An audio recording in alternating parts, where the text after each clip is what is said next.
आवन लगा दी रंग चोलिया में हो, साली घरे वाली हो जा होलिया में हो। आवन लगा दी रंग चोलिया में हो, जीजा जीजा कही के जी आवत नहीं खुहो। जीजा जीजा कही के जी आवत नहीं खुहो। अपना दीदिया नियन चिजिया काहे फगुआ में हमारा के चिखावत नहीं खुहो। अपना दीदिया नियन चिजिया काहे फगुआ में हमारा के चिखावत नहीं खुहो। फागुन में भारी धकेला सारी केतनो चिलई तू साली हो। फागुन में भारी धकेला सारी केतनो चिलई तू साली हो। बिना लगइले न छोड़ी रंगवा केतनो हिलई तू साली हो। बिना लगइले न छोड़ी रंगवा केतनो हिलई तू साली हो। बिना लगइले न छोड़ी रंगवा।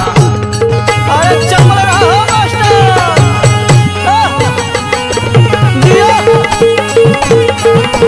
जय दरेल के जय दो। अरे धान हो सब भैया धान आगरा से घाघरा चोली किन के ले आईनी। साली के सुख नहीं होलियो में पैनी।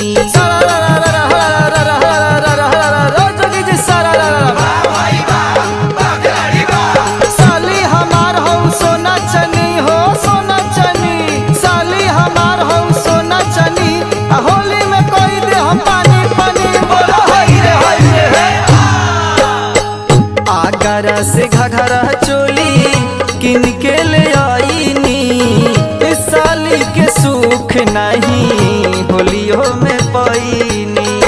एको दिन न्योता तू पूरावत नहीं खुहो। एको दिन न्योता तू पूरावत नहीं खुहो। अपना दीदिया नियन चिजिया काहे फगुआ में हमारा के चिखावत नहीं खुहो। अपना दीदिया नियन चिजिया काहे फगुआ में हमारा के चिखावत नहीं खुहो। दीदी के गावे तू आइलू सब लइकन के मरवा आइलू। दीदी के गावे तू आइलू सब लइकन के मरवा आइलू। कके डाल दिया सौ साली हो काहे देखैलू। कके डाल दिया सौ साली हो काहे देखैलू।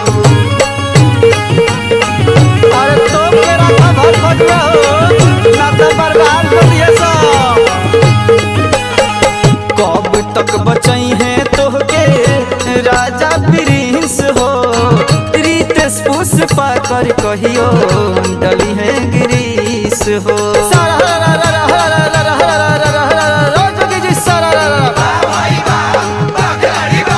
साली हो भर होली सटल रहा हो सटल रहा। साली हो भर होली सटल रहा।